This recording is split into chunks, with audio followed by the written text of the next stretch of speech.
9 April 2025 ଚୈତ୍ର ବୁଧବାର ତ୍ରୟୋଦଶୀ ତିଥିରେ କରନ୍ତୁ ଏକ ଚୁଟକି ହଳଦୀ ବାଲା ଉପାୟ। ଏହା ଏକ ଏମିତି ଉପାୟ ଭଗବାନ ଗଣେଶଙ୍କର ଆଶୀର୍ବାଦରୁ ଆପଣଙ୍କ ଜୀବନରେ ପ୍ରତ୍ୟେକ କଷ୍ଟରୁ ତୁରନ୍ତ ମିଳିଯିବ ଆପଣଙ୍କୁ ମୁକ୍ତି। ପୁରା ଖୁସିରେ ଭରିଯିବ ଆପଣଙ୍କର ଘର। ଏହି ବୁଧବାର ତ୍ରୟୋଦଶୀ ତିଥି ହିଁ ବହୁତ ଶୁଭ ସଂଯୋଗ ନେଇକି ଆସିଛି। ଏହି ଦିନର ମହତ୍ତ୍ୱ ବହୁତ ଅଧିକ ବଡ଼ ହୋଇଥାଏ। ଆଉ ଏହି ଦିନ ଏକ ଚୁଟକି ହଳଦୀ ବାଲା ଉପାୟକୁ ଜରୁର କରିବା ଉଚିତ।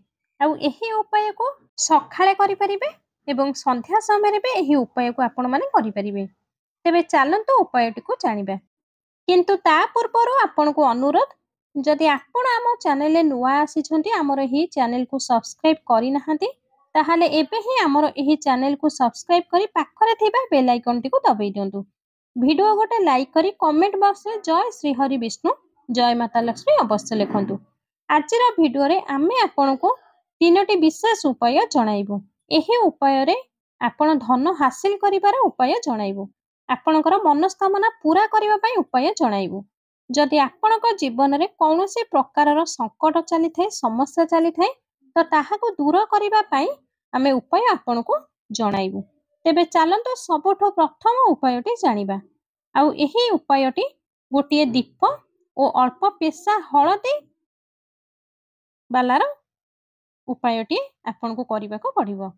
ଆପଣ 9 ଏପ୍ରିଲ ବୁଧବାର ଦିନ ଗୋଟିଏ ଦୀପରେ ଅଳ୍ପ ହଳଦୀ ପକାଇକି ଆପଣଙ୍କ ଘରର ଏହି ଜାଗାରେ ଜଳାଇବେ। ଆପଣଙ୍କର ପ୍ରତ୍ୟେକ ମନସ୍କାମନା ପୂରା ହୋଇଯିବ। ଏହି ଉପାୟକୁ କରିବା ଦ୍ୱାରା ଅଚାନକ ହେବ ଆପଣଙ୍କ ଘରେ ଧନ ସମ୍ପତ୍ତିରେ ଆପଣଙ୍କର ଘର ବଢ଼ି ଚାଲିବ। ମାତା ଲକ୍ଷ୍ମୀଙ୍କ କୃପା ଆପଣଙ୍କ ଉପରେ ବର୍ଷା ହେବାକୁ ଲାଗିବ। ତ ହଳଦୀ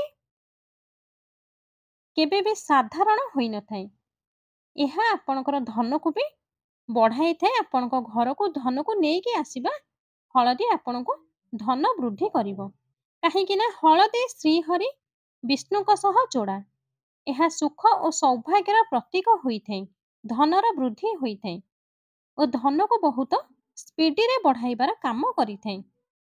ଯେଉଁ ଲୋକଙ୍କ ଜୀବନରେ, ଯେଉଁ ଲୋକଙ୍କ ଘରେ ପଇସାରେ ଅଭାବ ଲାଗି ରହିଥାଏ, ଘରେ ପଇସା ଆସୁନଥାଏ, ପଇସାକୁ ନେଇ ଯେଉଁ ବ୍ୟକ୍ତି ବହୁତ ଚିନ୍ତାରେ ଥାଆନ୍ତି, ସେହି ବ୍ୟକ୍ତି ନିହାତି ଏହି ଉପାୟକୁ, ହଳଦୀ ସହ ଯୋଡ଼ା ଉପାୟଟିକୁ ନିହାତି ଥରେ କରିବା ଉଚିତ।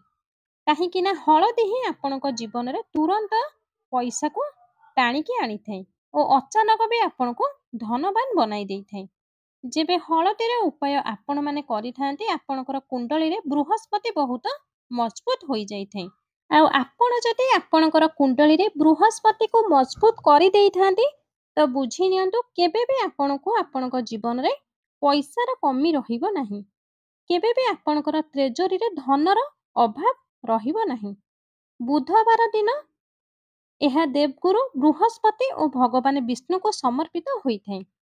ଏହି ଦିନ ଭଗବାନ ବିଷ୍ଣୁଙ୍କୁ ପୂଜା ଅର୍ଚ୍ଚନା କରିବା ଦ୍ୱାରା ଓ ହଳଦୀର ଏହି ଉପାୟକୁ କରିବା ଦ୍ୱାରା ରାତାରାତି ଆପଣଙ୍କ ଘରେ ଧନର ବର୍ଷା ହେବ ଆରମ୍ଭ ହୋଇଯିବ ଏବଂ ଆପଣ ବି ଆପଣଙ୍କ ଜୀବନରେ ମହାଧନୀ, ମହା କରୋଡ଼ପତି ବନିଯିବେ।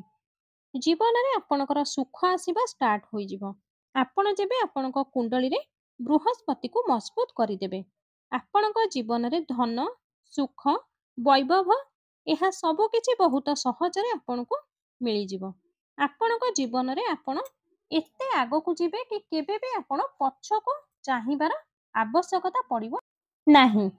ଦିନ ପରେ ଦିନ ଆପଣ ଆପଣଙ୍କ ଜୀବନରେ ସଫଳତାର ସିଡ଼ି ଚଢ଼ିକି ଚାଲିଯିବେ।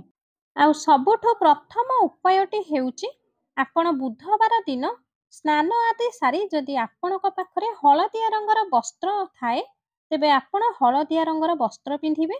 ଯଦି ବି ହଳଦିଆ ରଙ୍ଗର ବସ୍ତ୍ର ଆପଣଙ୍କ ପାଖରେ ନାହିଁ, ତେବେ ଆପଣ ହାଲକା ରଙ୍ଗର ବସ୍ତ୍ର ପିନ୍ଧିବେ। ଧଳା ରଙ୍ଗର, ଗୋଲାପୀ ରଙ୍ଗର ବସ୍ତ୍ର ବି ଆପଣ ପିନ୍ଧିପାରିବେ। ତେବେ ଆପଣଙ୍କୁ କ'ଣ କରିବାକୁ ପଡ଼ିବ, ଯାହା ଫଳରେ ଆପଣଙ୍କର ଶୋଇଥିବା ଭାଗ୍ୟ ଚେଇଁବାକୁ ଲାଗିବ। ଆପଣଙ୍କ ହାତରେ ରାତାରାତି ପଇସା ଆସିବା ଷ୍ଟାର୍ଟ ହୋଇଯିବ। ଆପଣ ପେଶା ହଳଦୀ ନେବେ। ବୁଧବାର ଦିନ ସ୍ନାନ ଆଦି କରିସାରିବା ପରେ ସେହି ହଳଦୀରେ ଅଳ୍ପ ପାଣି ମିଶାଇବେ। ଏହାକୁ ଗାଢ଼ା ଗାଢ଼ା ପେଷ୍ଟ ତିଆରି କରିଦେବେ। ଏହାପରେ ଆପଣ ଆପଣଙ୍କର ପୂଜା ଘରେ ଗୋଟିଏ ଦେଶୀ ଘିଅର ଦୀପଟିଏ ଜଳାଇବେ ଶ୍ରୀହରି ବିଷ୍ଣୁଙ୍କ ସାମ୍ନାରେ। ଦୀପ ଜାଳିବେ। ସେହି ପେଷ୍ଟ ହଳଦୀକୁ ଶ୍ରୀହରି ବିଷ୍ଣୁଙ୍କୁ ତିଳକ ଲଗାଇଦେବେ। ସେହି ହଳଦୀରେ ଆପଣ ଆପଣଙ୍କର ମଥାରେ ତିଳକ ଲଗାଇବେ ଏବଂ ଗଳାରେ ତିଳକ ଲଗାଇଦେବେ। ତାପରେ ଶ୍ରୀହରି ବିଷ୍ଣୁଙ୍କୁ ପ୍ରାର୍ଥନା କରିବେ, ହେ ପ୍ରଭୁ, ମୋ ଶୋଇଥିବା ଭାଗ୍ୟକୁ ଆପଣ ଉଠାଇ ଦିଅନ୍ତୁ ଏବଂ ଆପଣଙ୍କର କୃପା ମୋ ଉପରେ ବନାଇ ରଖନ୍ତୁ। ବାସ୍ ଏତିକି କହିଦେବେ ଶ୍ରୀହରି ବିଷ୍ଣୁଙ୍କୁ। ଏହାପରେ ଏହି ମନ୍ତ୍ରକୁ ବୋଲିବେ। ଆଉ ଏହି ମନ୍ତ୍ରଟି ଶ୍ରୀହରି ବିଷ୍ଣୁଙ୍କର ବୀଜ ମନ୍ତ୍ର।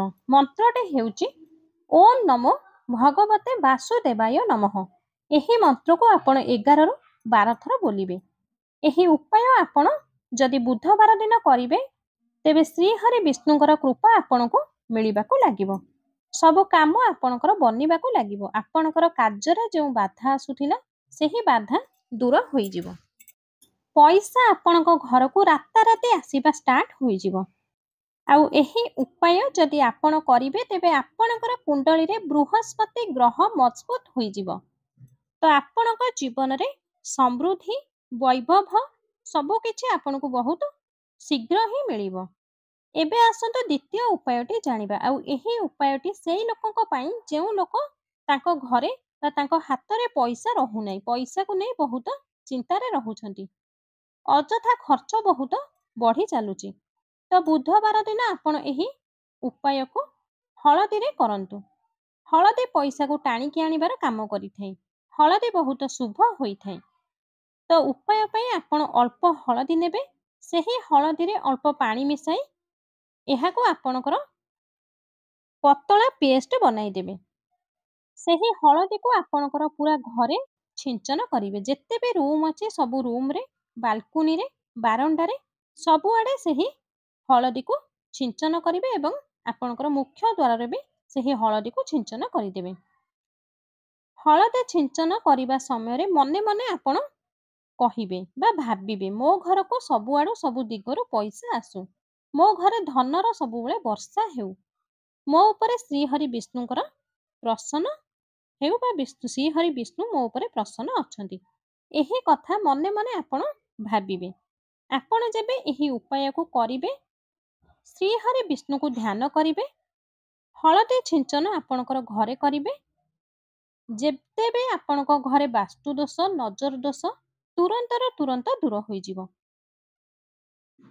ପଇସା ଯେଉଁ କାରଣରୁ ଆପଣଙ୍କ ଘରକୁ ଆସୁନଥିଲା, ତ ଯଦି ଏହି ଉପାୟକୁ ଆପଣମାନେ କରିବେ, ଆପଣ ନିଜେ ଦେଖିବେ କି ପଇସାକୁ ନେଇ କେବେ ବି ଆପଣଙ୍କର ପୁରା ଜୀବନରେ ପଇସାର ସମସ୍ୟା ଆଉ ଦେଖିବାକୁ ପାଇବେ ନାହିଁ।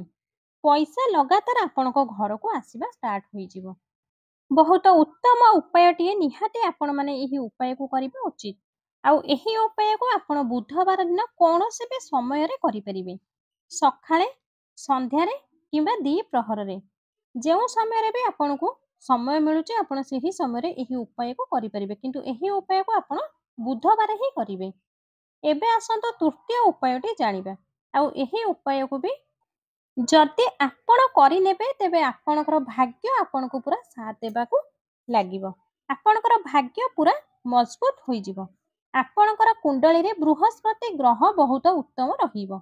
ଯାହା ଫଳରେ ଆପଣଙ୍କୁ ଆପଣଙ୍କ ଜୀବନରେ ସବୁ କିଛି ମିଳିବ। ଆପଣ ଭାବି ବି ପାରିବେନି କି କିପରି ଆପଣଙ୍କ ଜୀବନରେ ଏହି ଚମତ୍କାର ହେଉଛି। ଆପଣ କ'ଣ କରିବେ ନା, ଆପଣ ଏହି ଉପାୟ ପାଇଁ ଖଣ୍ଡ ହଳଦୀ ନେବେ। ସେହି ଖଣ୍ଡ ହଳଦୀରେ ଆପଣଙ୍କୁ ମାଳା ବନାଇବାକୁ ପଡ଼ିବ। ଆପଣ ଏହି ଭଳି ହଳଦୀ ପୂଜା ଦୋକାନରୁ ବି ଆଣିପାରିବେ, ଆଣିକି ତିଆରି କରିପାରିବେ ମାଳା। ଆପଣ ଚାହିଁଲେ ମାଳା ହଳଦୀ ବି ବଜାରରୁ କିଣି ଆଣିପାରିବେ।